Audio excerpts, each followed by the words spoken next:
하나님 아버지 감사합니다. 오늘 이 시간 우리를 불러주시고 하나님께 나와 성탄주의를 맞이하여 주님이 이 땅에 오심을, 주님이 이 땅에 우리의 왕으로 오셨음을 우리가 기억하고 묵상하며 하나님을 찬양하길 원하오니 우리의 찬양과 우리 예배 가운데 홀로 영광 받아주시고 하나님 오늘 주의 귀한 말씀으로 우리에게 들려주실 때 주님이 이 땅에 왕으로 오셨음을 우리가 어떻게 맞이하며 어떠한 태도로 대하고 있는지 우리 자신을 돌아볼 수 있는 귀한 시간이 되게 하여 주시옵소서. 감사와 찬양 영광 주님께 올려드리며 거룩하신 예수 그리스도의 이름으로 기도합니다. 아멘. 오늘 아까 우리가 읽은 본문의 말씀 마태복음 2장에 보면 이제 우리가 잘 아는 동방박사들이 이제 예수님을 찾아와서 예수님께 경배하는 그 장면을 우리가 함께 읽었고 오늘 함께 생각해 보기를 원해요. 그리고 우리가 정말로 왕으로 이 땅에 오신 그 예수님을 어떻게 맞이하고 어떻게 대하고 있는지 저와 여러분을 자신을 한번 돌아볼 수 있는 그런 시간이 되었으면 좋겠습니다. 일단 한번 퀴즈를 하나 내볼까요? 다 아시는 분들도 있겠지만 동방박사가 몇 명이죠? 3명. 아닙니다. 동방박사가 3명이라고 우리가 보통 그렇게 알고 있지만 성경에는 몇 명인지 써있지가 않아요. 그런데 왜 찬송가도 그렇고 우리 많이 동방박사 3명이라고 들었는데요. 왜 그렇게 3명이라고 말하죠? 왜 그렇게 3명이라고 말하냐면 마태복음 2장 11절에 보면 이 동방박사들이 예수님 앞에 올 때 예물을 가지고 왔어요. 근데 그 예물을 몇 가지를 가지고 왔어요? 3가지를, 황금과 유향, 모략 3가지 예물을 가지고 왔습니다. 그래서 한 사람이 하나씩 귀하게 준비해서 온 것이 아니겠느냐, 그렇게 보통 생각을 해가지고 그냥 3명 이렇게 일반적으로 이야기하지만 정확히 몇 명인지는 모릅니다. 동방박사들이니까 최소한 2명 이상, 최소한 2명 이상의 그 박사들이 예수님을 찾아와서 경배한 것을 보게 돼요. 많은 성경학자들은 우리가 생각했던 것보다 상당히 많은 숫자가 그 먼 길을 왔기 때문에 대상과도 같은 그런 큰 숫자가 찾아오지 않았겠는가. 그래서 그들이 찾아왔을 때 예루살렘이 소동하지 않았겠는가. 그렇게 생각들을 하는 것이죠. 우리는요, 성경을 지금 이 얘기를 왜 하냐면요, 우리는 성경에 기록되지 않고 성경이 말하지 않은 것을요, 우리는 잘못 알고 있으면서 우리의 어떤 관습이나 어떤 전설이나 어떤 잘못된 지식을 알고 있으면서 그것이 당연하고 그것이 맞다라고 생각하는 경우들이 많이 있어요. 그래서 우리의 신앙은 늘 성경에 비추어서 성경이 정말 어떻게 우리에게 말씀하시고 있는가, 그것을 우리가 점검하고 내가 바르게 알고 있고 바르게 믿고 있는가를 생각해보고 고민해보는 그런 신앙을 가져야만 할 것이에요. 오늘 성경에서는 다시 말씀드리지만 예수께서 이 땅에 태어나셨습니다. 이 땅에 나시니까 동방에서부터 박사들이 유대인의 왕으로 나신 그 왕을 경배하기 위하여, 아기 예수님을 경배하기 위해서 찾아왔어요. 그러면 예수님께서 유대 땅 베들레헴에 나셨을 때 그 처음에 예루살렘으로 찾아왔던 이 동방박사들은 과연 누구였을까에 대해서 우리가 한번 생각해 보기를 원하는 것이죠. 오늘 마태복음 2장 1절에 보니까 예수께서 유대의 베들레헴에 나심에 동방으로부터 박사들이 예루살렘에 이르러라고 그렇게 말합니다. 성경은 동방에서부터 박사들이 예루살렘에 이르렀다라고 말해요. 그러면 동방이 어디이겠는가 하는 것이죠. 동방은 당연히 이스라엘의 동쪽에서 왔다라는 것이죠. 그래서 어떤 목사님들은요, 특히 이제 우리 한국의 목사님들 중에 한국을 자꾸 이제 성경하고 이스라엘 민족하고 연결시키려고 하시는 그런 분들이 계세요. 그래서 성경에 보면 단지파가 갑자기 성경에서 나타나다가 없어지고 지역을 옮긴 그런 기억이 있거든요. 그러니까 그 단지파가 어디로 옮겼냐면 한국으로 옮겨갖고 단군에 우리의 조상이 되었다고 그렇게 말씀하시는 분도 계시더라고요. 근데 전혀 성경적인 내용은 아닙니다. 그래서 그런 기준에서 이 동방 박사들이 어디서 왔다? 이스라엘의 동쪽인 동방의 예의지국인 한국에서 이 박사들이 찾아가서 예수님께 경배한 것이다. 한국 사람들이 갔다. 이렇게 이야기하는 사람들, 그런 분들도 간혹 계시던데 전혀 성경적이지 않고 성경적으로 확인할 수 없는 내용이에요. 근데 많은 성경학자들은요, 성경에서 우리가 구체적으로 알 수 없지만 가장 큰 가능성은 이스라엘 동쪽에 있었던 바벨론이라는 제국, 그 바벨론에 포로로 이제 이스라엘 백성들이 이스라엘이 멸망하고 포로로 끌려갔어요. 많은 유대인들이 포로로 끌려갔다가 다시 에스라 느헤미야 시대 때 포로에서 돌아옵니다. 근데 돌아온 사람의 숫자보다도 바벨론에 남아있었던 사람들의 숫자가 더 많이 있었어요. 그리고 그곳에는 유대인들이 자신들의 신앙을 지키고 있었습니다. 그리고 그곳에서 성경을 연구하고 많은 성경적인 학문과 글들이 그 바벨론에서 기록되었어요. 그래서 우리가 잘 아는 탈무드라는 거 있죠. 탈무드도 바벨론에서 쓰여진 탈무드가 있고 예루살렘에서 쓰여진 탈무드가 있는데, 유대인들에게 있어서 예루살렘과 바벨론에서 쓰여진 탈무드, 이 둘 중에 어떤 게 더 정통성이 있고 더 가치가 있게 여겨지냐면 어디일 것 같아요? 우리 생각에는 예루살렘일 것 같은데, 유대인들은 바벨론에서 쓰여진 탈무드가 더 정통성이 있고 가치가 있는 탈무드로 그렇게 여기고 있어요. 그래서 우리가 보통 탈무드라고 하는 건 바벨로니안 탈무드를 이야기합니다. 그곳에서 많은 유대인들이 성경을 연구하고 그렇게 성경에 대해서 많은 글을 썼던 것을 보게 돼요.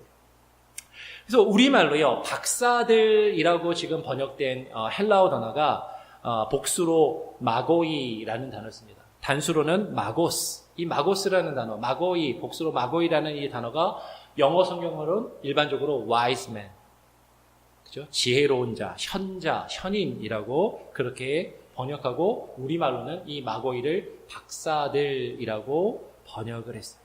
이 사람들이 박사들이라고 불렀던 것은 이 사람들에게 학문과 지식이 많았다라는 것을 말합니다.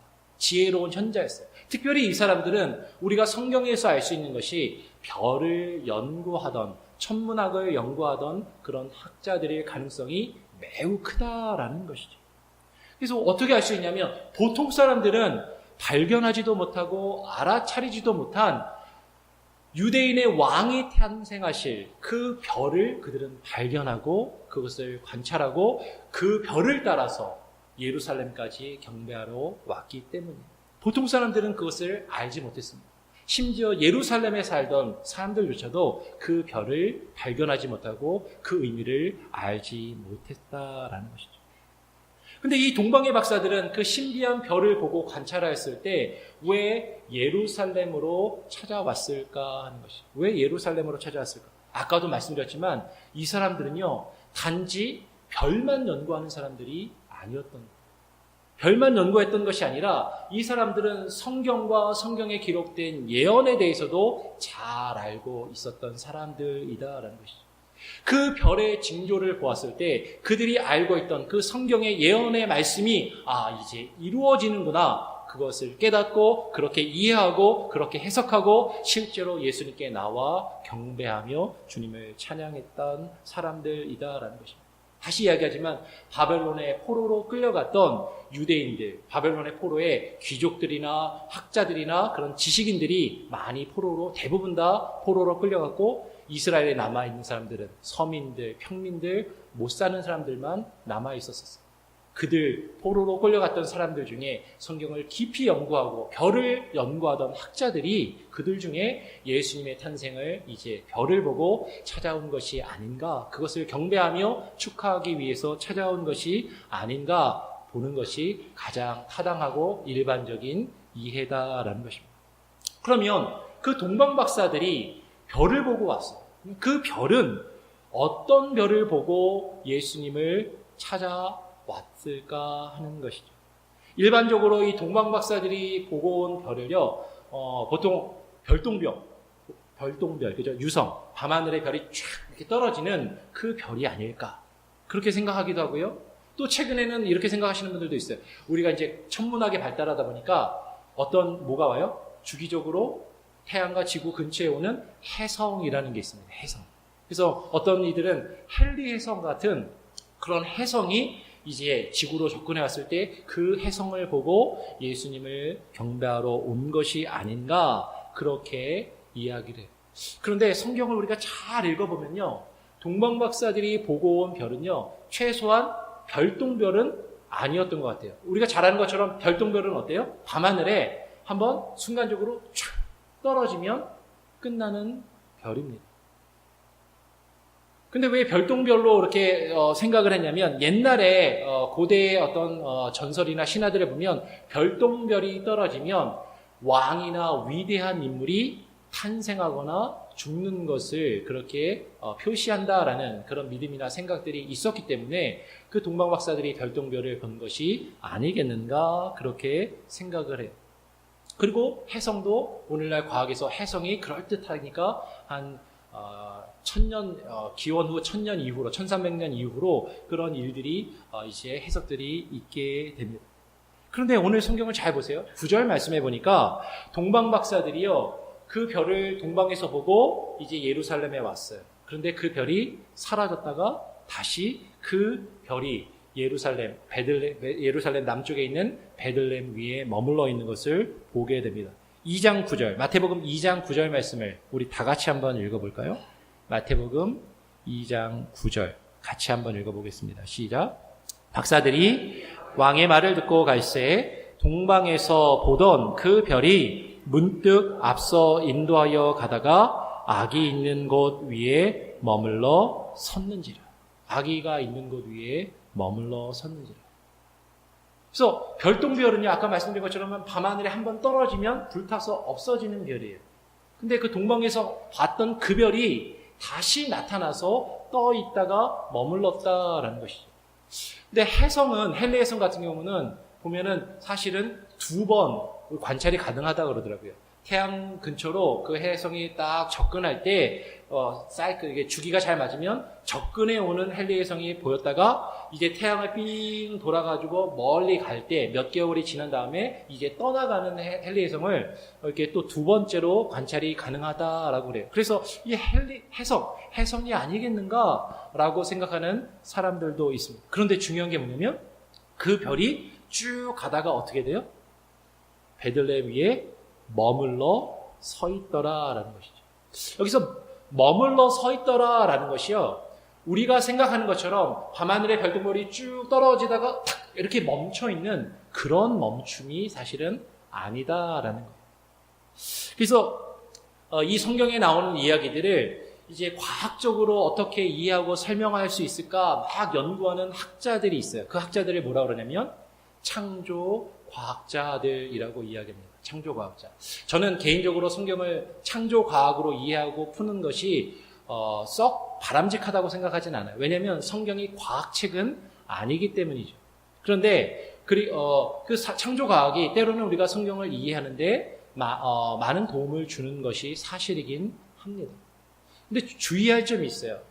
창조 과학을 하시는 분들 중에 모든 것을 성경에 나오는 모든 내용을 과학적으로 설명하려다 보니까 성경이 본래 말씀하고자 하는 그 의미나 그 내용을 왜곡하고 바꾸어서 잘못 이해하고 전달하는 그런 창조과학자들이 상당히 많이 있더라라는 것이. 그래서 창조과학자들의 말을 사실 우리가 다 100% 믿을 필요는 없고 믿어서도 사실 안 돼요. 그런데 창조과학자들 중에 특히 한국에 있는 창조과학자들, 미국에 있는 창조과학자들 중에는 이상한 사람들이 좀 많더라고요. 근데 한국에 있는 창조과학자 중에 카이스트 출신 중에 김명현 박사님이라는 분이 있어요. 김명현 박사.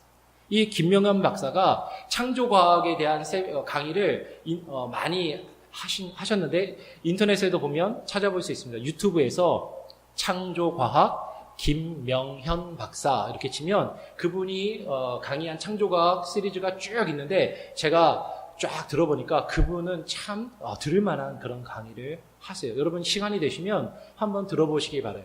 근데 그분이 했던 창조과학 강의 중에 이 동방박사가 본 이 동방박사의 별에 대한 강의가 있습니다. 이분이 자기 혼자 연구한 것이 아니라 유진 퍼스티히라는 미국 분인데 이 사람이 자신의 사제를 다 털어서 성경에 대해서 연구한 그 내용들을 이제 인용을 해가지고 동방박사의 별에 대해서 설명한 내용이 있어요.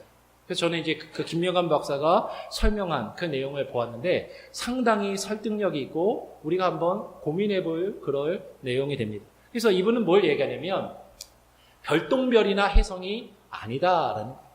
그리고 우리가 밤하늘의 별을 보면 크게 별은요 2가지로 우리가 나눌 수 있습니다. 어떤 별이 있냐면 우리는 물론 지구가 자전을 하기 때문에 밤하늘의 별이요 이렇게 떠가지고 이렇게 쓱 도는 것처럼 보입니다. 지구가 이렇게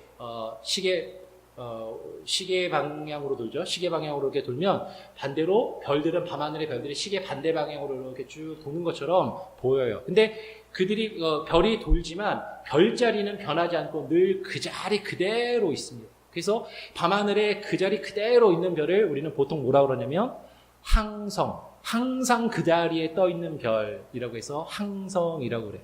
근데 매일매일 하루하루가 아니라요. 매일매일 1년 동안 계속해서 관찰하면 오늘 밤하고 내일 밤하고 이번 달하고 한 달 뒤에 그 별자리에 떠 있는 별의 위치가 변하는 별들이 있어요. 이 별을 가리켜 행성이라고 이야기합니다. 행성, 움직이는 별. 그래서 우리가 움직인다라고 알고 있는 별은 우리가 태양계에 있는 행성이 있잖아요. 예전에 중고등학교 학교 다닐 때 외웠던 거 기억나세요? 수금지화, 목토, 천해, 명. 명왕성은 최근에 태양계에서 떨어져 나갔대요.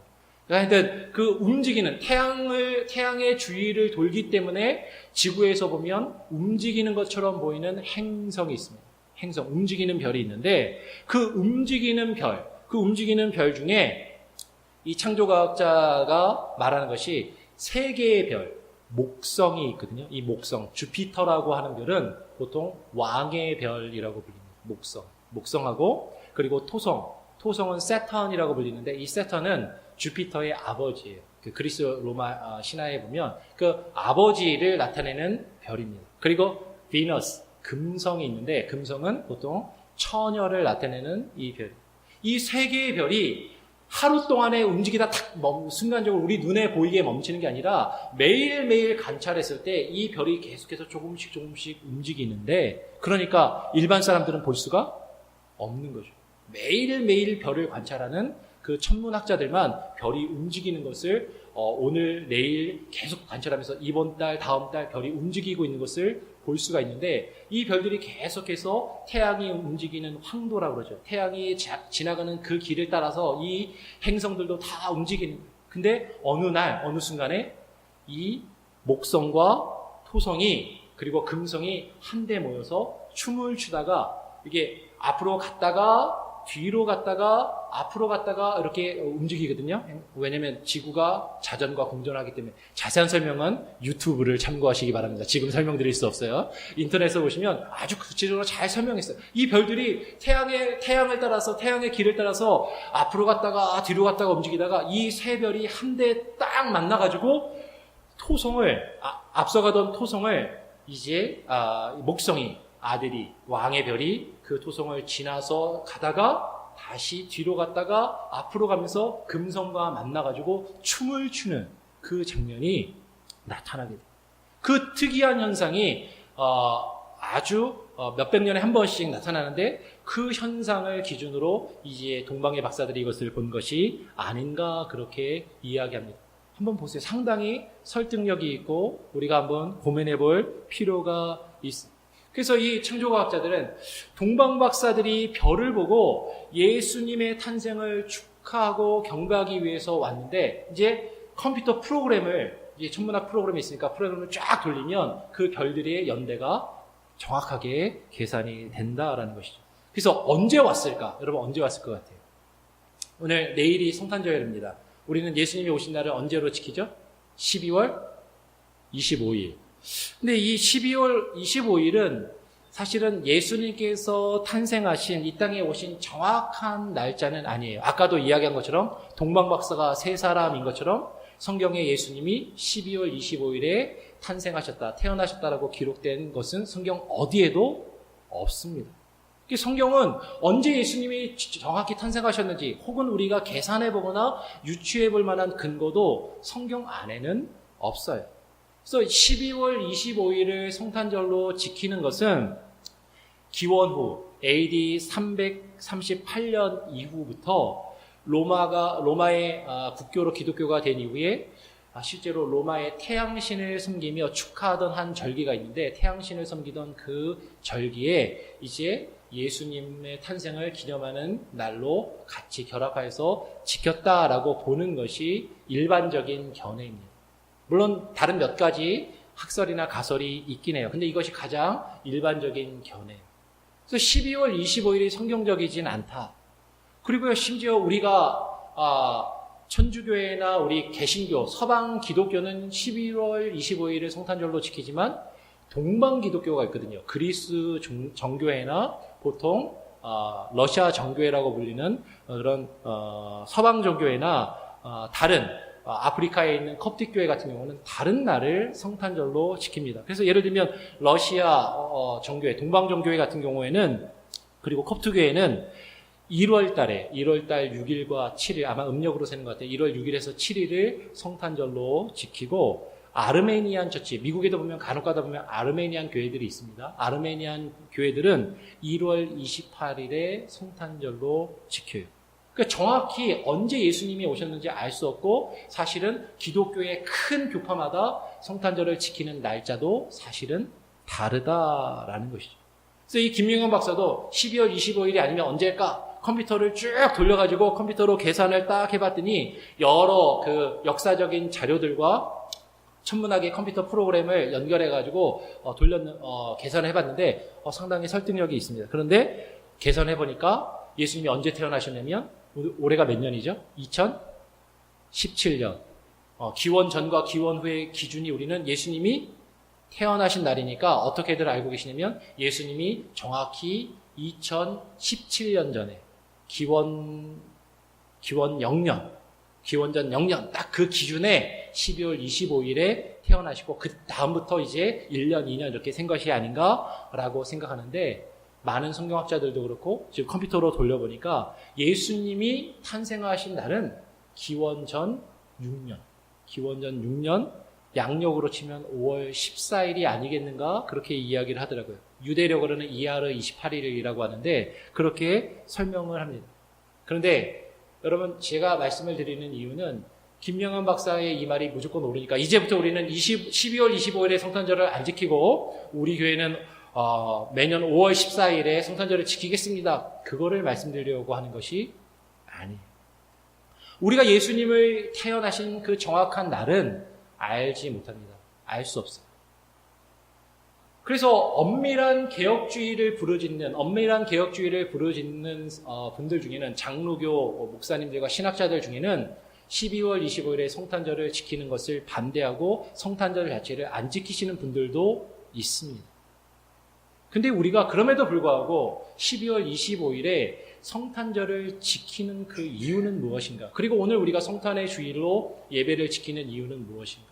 예수님이 12월 25일 그날에 정확히 탄생하셨기 때문이 아니라 예수님께서 이 땅에 오신 그것이 역사적으로 분명한데, 예수님이 오신 그 의미를, 예수님이 왜 오셨는가를 우리가 기억하고 묵상하고 그것을 우리의 신앙 가운데 바로 알기 위해서 한 날을 정하여 그 날짜 자체를 지키는 것이 아니라 예수님이 이 땅에 오신 그 의미를 우리가 기억하고 묵상하기 위해서 우리가 성탄절의 한 날을, 1년에 한 날을 정하여 지킨다라는 것입니다. 예수님이 이 땅에 오셨어요.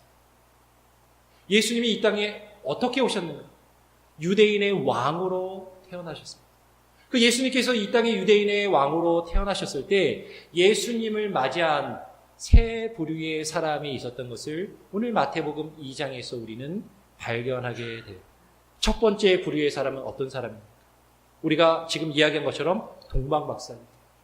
동방박사처럼요, 예수 그리스도가 왕으로 태어나셨음을 알고 그것을 깨닫고 그것을 인정하며 그 앞에 나와 그분을 영접하고 그분을 경배하고 그분께 엎드린 그런 사람들이 있더라라는 것입니다. 다시 말씀드리지만 이 사람들은 별과 천문학을 연구하던 박사들이었어요. 근데 이 사람들은요, 자신들이 연구하던 그 별을 통해서 예수 그리스도가 이 땅에 오심을 발견하고 깨닫고 그것과 연결해서 해석했더라라는 것입니다. 별을 관찰하며 연구했던 그 사람들이요, 자신들이 알고 있었던 그 성경의 말씀과 그 예언의 내용들을 결합하고 연결해서 그것을 발견하고 있더라라는 것입니다. 우리는요, 우리가 일상에서 살아가는, 내가 일상에서 행하는 나의 직업이나 나의 일이나 내가 하는 공부, 특별히 과학을 공부하거나요, 어떤 이 세상에서 테크놀로지를 하는 사람들은요, 과학적으로는 이렇지만 성경은 또 다르고, 성경과 신앙과 내가 아는 지식과 내가 아는 일하는 것과 나의 신앙이 분리되고 연결되지 않는 그런 경우가 많이 있더라라는 것입니다. 그런데 이 사람들은요, 자신들이 아는 것, 자신들이 하는 일, 그 일을 통해서 예수님을 발견하고요, 예수님을 바라보고 그 예수님 앞에 나와왔더라라는 것입니다. 이 사람들은, 이 동방박사들은 유대인의 왕으로 오신 예수님을 이제 별을 보고, 아, 왕이 태어나나 보다, 그냥 알고 끝난 게 아니었어요. 그리고 그분을 찾아갑니다. 다시 이야기하지만 별을 보고 그 별이 내가 알고 있던 성경의 말씀과 그 예언의 내용과 연결되는구나, 그렇게 이해하고 해석하고 그냥 끝난 것이 아니라 그분을 찾아가서 직접 그분을 영접하고 맞이하며 그분께 예배하기 위해서 나아갔더라라는 것이죠. 그래서 동방에서부터 먼 길을 찾아 그들이 오게 됩니다. 지금 바벨론에서요, 바벨론도 넓은 지역이지만 그냥 대략적으로 바벨론 그 하여튼 중심지에서, 바벨론에서 이스라엘 예루살렘까지 거리가 대략 1600km 정도 된다라고 합니다. 마일수로 하면 약 1000마일 정도 되는 거리예요. 이 1000마일 정도 되는 거리면 얼마나 가야 되나? 성경에 보면, 느헤미야서에 보면 이스라엘 백성들이 바벨론에서 포로로 예루살렘으로, 이스라엘로 되돌아올 때 4개월이 걸렸어요. 최소한 4개월 정도가 걸리는 길입니다. 그런데 한번 생각해 보세요. 이 사람들이 별을 보자마자 바로 딱 출발해갖고 4개월은 온 것이 아니라 별을 관찰하는, 별을 처음 딱 보고 그 별을 계속 관찰하는데 어느 정도 시간이 몇 개월 걸렸을 것 같아요. 그리고 그 별이, 아, 유대인의 왕으로 성경이 말씀하고 예언하고 있는 그 유대인의 왕이 탄생하실 그 예언의 징표로 주어졌구나 라고 이제 그것을 이해하고 해석하고서는 그 길을 준비해서 떠나오기까지는 아마 최소한 4개월에서 1년 정도의 시간이 걸리지 않았는가 생각합니다. 성경에 보면 이제 헤롯 왕이 박사들에게 별이 나타난 때를 자세히 물어보죠. 자세히 물어보고 그 때를 기준으로 해서 몇 살 아래를 죽여요? 2살 아래를 죽여요. 그러면 헤롯 왕은 이렇게 생각할 수 있습니다. 별이 딱 관찰되었을 때, 동방의 박사들이 별을 보았을 때, 그때 예수님이 잉태되었을 수도 있고, 그죠? 태어났을 수도 있잖아요. 그러면 잉태되었다면 동방 박사들이 왔을 그때쯤 태어났을 테니까 그때를 기준으로 해서 생각하면 한 1년쯤 될 것이고, 만약에 동방 박사들이 그 별을 보았을 때 예수님이 그때 태어난 것이라면 안전하게 2살 아래로는 다 죽여야 이제 예수를, 유대인의 왕으로 태어난 예수를 죽일 수 있다라고 생각한 것으로 보이게 됩니다. 동방 박사들은요, 먼 길을 찾아왔습니다. 근데 이들이 먼 길을 찾아온 것은 단순한 호기심이 아니었어요. 내가 이런 새로운 거를 발견했는데, 이런 걸 알게 됐는데, 정말 그런가? 그냥 단순히 호기심으로 그런가 아닌가 한번 확인해 보러 갈까? 그 정도로 지금 그 먼 길을 떠나온 것이 아니었다라는 것입니다. 그들은 아기 예수께 경배하기 위하여, 그 예수님께 찾아와 그분을 예배하고 그분에게 엎드리기 위하여 귀한 예물인 황금과 유향과 모략을 준비해서 예수님 앞에 나와왔습니다. 우리 한번 에베소서, 이와 관련해서 에베소서 4장 13절 말씀을 같이 한번 찾아서 읽어보겠습니다. 에베소서 4장 13절 같이 한번 읽어볼까요? 에베소서 4장 13절 시작. 우리가 다 하나님의 아들을 믿는 것과 아는 일에 하나가 되어 온전한 사람을 이루어 그리스도의 장성한 분량이 충만한 데까지 이르리니. 우리가 다 하나님의 아들을 믿는 것과 아는 것에 하나가 되었어요. 다시 말씀드리지만 우리는요, 성경을 아는 것하고요, 성경의 지식을 가지고 있는 것과 우리가 믿는 것과 그 믿음대로 행하는 것이 하나가 되지 않고요, 따로따로인 삶을 살 때가 너무나도 많더라라는 것이죠. 내가 아는 것과 내가 믿는 것이, 그리고 그 믿음에 따라 행하는 그것이 하나가 되어 그 주님 앞에 나아가 그 주님이 나의 왕으로 오셨음을 알고 깨닫고 그것을 믿으며 그분 앞에 나아가 엎드려 그분을 경배하고 그분을 찬양하고 그분을 높이는, 나의 왕으로 인정하는 그 모습이 바로 동방박사들의 모습이다라는 것입니다. 그런데 성경에 보니까요, 또 다른 부류의 사람이 있어요. 아까 세 부류를 말씀드렸는데 두 번째 부류는 어떤 사람이냐면 헤롯 왕과 같은 사람입니다.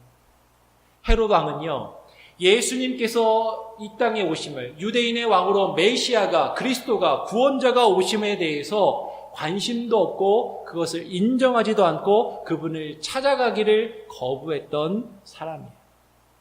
동방박사들이 예루살렘에 찾아올 때까지 헤롯 왕은 그것을 전혀 알지도 못했고요, 관심조차 없었습니다. 동방박사들이 왜 예루살렘에 처음에 갔겠어요? 유대인의 왕으로 태어났으니까 왕이 사는 왕궁으로 아마 가장 먼저 간 것 같아요. 근데 동방박사들이 왕으로 태어나신 예수님을 경배하러 왔을 때 이 말을 처음 듣고요, 오늘 3절의 말씀에 보니까 헤롯 왕과 온 예루살렘이 소동한지라 라고 이야기합니다. 이 이야기를 처음 듣고 헤롯 왕과 온 예루살렘이 소동했어요. 그런데 참 비교가 됩니다. 아까 동방박사들은요, 상당히 먼 거리를 왔다고 했는데 예루살렘에서 예수님이 태어나신 베들레헴까지 거리가 얼마나 되는지 아세요? 예루살렘 바로 밑에 베들레헴에 있는데 대략 키로수로 9km, 마일수로 하면요 5.6마일. 우리 교회에서 사택까지 거리가 한 10마일 됩니다. 교회에서 제가 사는 사택보다도 더 가까운 거리에 예수님이 태어나신 거예요. 그런데 그거를 깨닫지 못해요. 알지 못해요. 관심도 없어요. 그리고 동방박사들이 예수님께 나아갈 때 함께 나아가려 조차 하지 않습니다. 차를 타고 가면요, 요새는 30분도 안 걸리는 거리, 한 15분에서 20분이면 갈 수 있는 거리, 산길이니까 조금 넉넉하게 잡아도 30분이면 갈 수 있는 그 거리에 예수님이 태어나셨는데 그 예수님께 나아가지 않는 것이에요. 헤롯은요, 동방박사들하고는 다르게 왕으로 오신 그 예수님을 찾아가서 그분에게 경배할 마음이 없었습니다. 이제 헤롯은 동방박사들이 찾아오니까 그제서야 이제 제사장들과 서기관들을 불러가지고, 야, 성경에 예언된 그리스도가 어디서 태어나겠냐? 그렇게 물어봅니다. 그랬더니 박사들이 베들레헴이라고 대답을 하는 거죠. 제사장들과 서기관들이. 그래서 박사들에게 알려줍니다. 야, 베들레헴에서 날 수 있대. 베들레헴에서 난다고 하니까 한번 그리로 가봐라. 그리고 그 베들레헴에 가서 정말로 아기 예수가 태어나거든 나에게도 알려달라라고 그렇게 8절에 이야기합니다. 8절에 가서 아기에게 대하여 자세히 알아보고 찾거든 내게 고하여 나도 가서 그에게 경배하게 하라라고 말합니다. 근데 나도 그에게 가서 경배하게 하라라고 말은 그렇게 해요. 근데 가지 않는 거예요. 그렇게 가까운 거리에 한 번쯤 가볼 수도 있잖아요. 호기심으로 한번 가볼 수도 있잖아요. 그런데 그 거리를 가지 않는 거예요. 가기 싫은 거예요. 왜? 예수님이 왕으로 오신 걸 인정하지 않으니까. 우리가 복음을 전하고 전도할 때도 그런 사람들이 많이 있습니다. 아, 교회 다녀야죠. 하나님 믿어야죠. 예수님 믿어야죠. 예, 언제 한번 기회가 되면 가서 예배에 참석하겠습니다. 말은 해요. 근데 그럴 마음이 없는 거예요. 그런 사람들의 모습이다라는 것입니다. 근데 이 헤롯은요, 그냥 박사들을 보내면서 아까도 이야기한 거죠. 7절에 가만히 박사들을 불러서 별이 언제쯤 맞다고? 그때가 언제라고? 날짜를 계산해가지고 그 속마음은 뭐예요? 2살 아래의 남자아이들은 다 죽여버리려고. 그분은 예수께 나아가서 경배하고 그분께 나아가 절하려고 그분을 인정하고 왕으로 섬기려고 한 것이 아니라 그 예수를 어떻게든 찾아서 죽이려고 했던 것이죠. 그런데 그 앞에 나아가지는 않습니다. 경배하러 나아가지는 않습니다. 그러면 헤롯은 왜 예수님을 왕으로 인정하지 않고 죽이려 했을까 하는 것이죠. 왜 헤롯은 예수님을 죽이려 했을까? 그 이유는 어떻게 보면 간단합니다. 헤롯이 뭐예요? 유대의 왕이. 내가 왕인데, 내가 왕의 자리에 있는데 나 아닌 다른 유대인의 왕이 태어났다고? 자신의 왕의 자리를 빼앗길 것이 두렵고 그것이 싫고 그것을 인정하고 받아들일 수 없었던 것이에요. 심지어 헤롯이 그 동방박사들이 가는 그 길에 정말로 그 가까운 거리조차도 함께 갈 마음조차도 없었다라는 것이죠. 그 박사들의 말을 믿지도 않으면서도 반신반의하면서도 혹시나 하는 마음에 혹시라도 그러면 안 되니까 2살 아래의 아이들은 다 죽이려 드는 것을 보게 돼요. 헤롯은요, 자신의 왕의 자리를 빼앗길까 봐 예수님을 인정하지 않고 예수님께 나아가지 않고 그분에게 경배하지 않았다라는 것이죠. 여러분, 이게 헤롯의 모습만 그런 게 아니에요.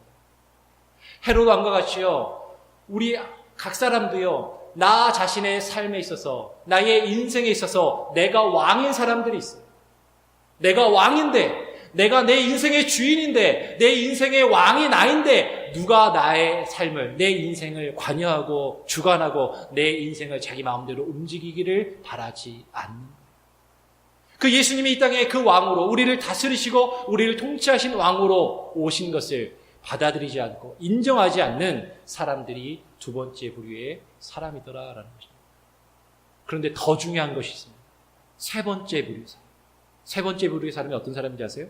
성경에 보니까 헤롯이 누구를 불러요? 대제사장과 서기관들을 불러서 그리스도가 어디서 태어날 건지를 물어봅니다. 그랬더니 이 사람들이 뭐라고 대답해요? 베들레헴이라고 대답하면서 정확하게 알고 있는 거예요. 예수님이 어디서 태어날지를 알고 있지만 그 예수님께 나아가서 경배하지 않는 사람. 헤롯 왕이 물어볼 때 이 사람들은 잘 알고 있었습니다. 성경에 보니까 마태복음 2장 5절과 6절 말씀에 가로되 유대의 베들레헴이오니 이는 선지자로 이렇게 기록된 바 또 유대 땅 베들레헴아 너는 유대 고을 중에 가장 작지 아니하도다. 너에게서 한 다스리는 자가 나와서 내 백성 이스라엘의 목자가 되리라 하였음이니이다 라고 그 성경을 헤롯 왕에게 그대로 알려줍니다. 이 사람들은 성경을 잘 알고 있었어요. 지금 이 말씀 마태복음 2장 6절의 말씀은요, 미가서 5장 2절을 그대로 인용한 말씀입니다. 구약의 성경의 말씀과 그 예언의 내용을 잘 알고 있었어요. 이들은 그리스도가, 구원자가, 메시아가 정확히 유대 땅 베들레헴에서 태어날 것을 알고 있었어요. 그런데도 그 가까운 거리에 있는 그 예수님을 찾아가지 않았어요. 여러분, 대제사장과 서기관들은요, 성경을 아주 잘 알고 많이 알고 있는 사람들입니다. 이 사람들은 종교적으로 지도자의 위치에 있었던 사람들이에요. 많은 사람들이 종교적으로 지도자의 위치에 있거나 어떤 종교적인 활동을 하거나 성경의 지식을 많이 가지고 있는 것을 가지고 내가 성경을 많이 아는 것을 가지고 그것을 믿음이라고 생각하는 경우들이 종종 있습니다. 종교적인 의식에 참여하고 종교적인 활동을 하고 내가 성경을 아는 것을 가지고 믿음이라고 생각하는 경우들이 많이 있어요. 그런데 그 종교적인 지위를 가지고 성경에 대한 많은 지식을 가지고 있으면서도 아까 말씀드린 것처럼 예수님이 왕이시다라는 것을, 나의 왕이라는 것을 인정하지 않고 그분의 뜻대로 나의 삶을 복종하며 굴복하지 않는 사람들이 많이 있더라라는 것이에요. 예수님을 압니다. 우리는 어쩌면요, 예수님을 알고 있다고 생각할지 몰라요. 예수님은 하나님의 아들이시지. 예수님은 그리스도시지. 예수님은 우리를 위해서 십자가에 죽으셨지. 알아요. 아는데 그분이 나의 왕이심을 인정하지 않는 그런 삶을 살 때가 많이 있더라라는 것이에요. 그들은 그리스도가 어디서 태어날지를 분명히 알았습니다. 성경도 많이 알았습니다. 그런데 왜 동방박사들처럼 예수님께 나아가서 그분께 예수님을 왕으로 인정하고 그분을 예수 그리스도를 맞이하고 예수님 앞에 엎드리지 않았는가 하는 것이. 그 이유는 뭐예요? 그들에게는 다른 왕이 있었기 때문에. 그들은요, 헤롯이라는 왕을 섬기는 사람들이었어요. 헤롯이라는 왕 밑에서 그 헤롯 왕의 영향력 아래서 있었던 사람들이에요. 그들이 알고 있었지만 동방박사들과 함께 예수님께 나아가지 않았던 것은, 내가 동방박사들에게 나아가는 것을, 동방박사들과 함께 예수님께 나아가는 것을 저 헤롯 왕이 좋아하지 않아. 헤롯 왕이 내가 저 동방박사들과 함께 예수님께 나아가면 나를 죽이거나 나를 위해를 가하거나 내가 지금 누리고 있는 부와 명예와 권력이 사라질지도 몰라. 그 두려움 가운데 이들은 예수님 앞에 나아가지 않았다라는 것입니다. 그럼 무슨 얘기예요? 예수 그리스도가 아닌 내 인생에 다른 왕이 있다면, 내 인생에 예수 그리스도가 아닌 다른 무엇인가의 지배를 받고 있고 영향력을 받고 있다면 우리는 예수님에게 나아가지 않는다라는 것이에요. 예수님을 나의 왕으로 인정하지 않고 그분께 나아가 그분 앞에 엎드리지 않는다라는 것입니다. 예수님이 태어났을 때 대제사장들과 서기관들에게는 헤롯이라는 왕이 있었지만 어쩌면 오늘날 저와 여러분에게는 또 다른 왕이 있을지도 모릅니다. 많은 사람들이 돈의 지배를 받고 삽니다. 명예의 지배를 받고 삽니다. 권력의 지배를 받고 살고 가족의 혹은 나의 삶에 내가 하고 있는 그 일에, 내가 하고 있는 공부와 학업에 그 안에 갇혀서 그 지배와 영향력 안에서 그것이 더 먼저이고 그것이 더 중요하고 이것이 나의 삶에 너무나도 크고 중요한 영향력을 끼치기 때문에 그것을 버리고 예수님 앞에 나아갈 수 없는, 그것을 거부하는 그런 사람들이 있더라라는 것입니다. 여러분, 우리가 성탄절을 맞이하여서 예수님께서 이 땅에 오신 그 의미를 깊이 묵상해야 됩니다. 다시 말씀드리지만 성탄절은요, 예수님이 오신 12월 25일 그 날짜를 축하하고 즐거워하고 기념하는 날이 아니에요.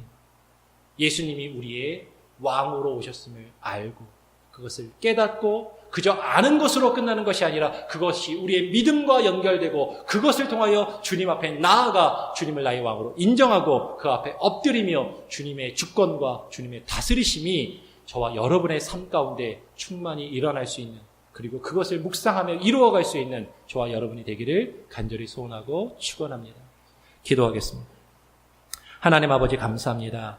오늘 유대인의 왕으로 오신, 우리의 왕으로 오신 예수 그리스도를 우리가 깨닫게 하시고 알게 하시고 우리가 머리로 지식으로 아는 것으로만 그치는 것이 아니라 그 예수님께 나아가 우리의 모든 것을 내려놓고 정말로 주님께 굴복하며 주님께 경배하며 주님께 찬양하며 나아갈 수 있는 그 귀한 은혜와 겸손의 모습이 우리에게 있게 하여 주시옵소서. 성탄의 계절에 많은 사람들은 그저 선물을 주고받고 연인들 간에 아주 그저 즐거운 시간, 가족과 즐거운 시간을 누리는 것으로 만족하며 기뻐하는 이때 우리는 예수님께서 이 땅에 오신 그 이유를, 우리의 왕이 되시기 오신 그 의미를 깊이 묵상하며 깨달으며 머리로만 입술로만 고백하며 아는 것이 아니라 우리의 삶 가운데 주님이 왕 되심을 인정하며 그대로 살아갈 수 있는 귀한 은혜가 있게 하여 주시옵소서. 감사와 찬양 영광 주님께 올려드리며 거룩하신 예수 그리스도의 이름으로 기도합니다. 아멘.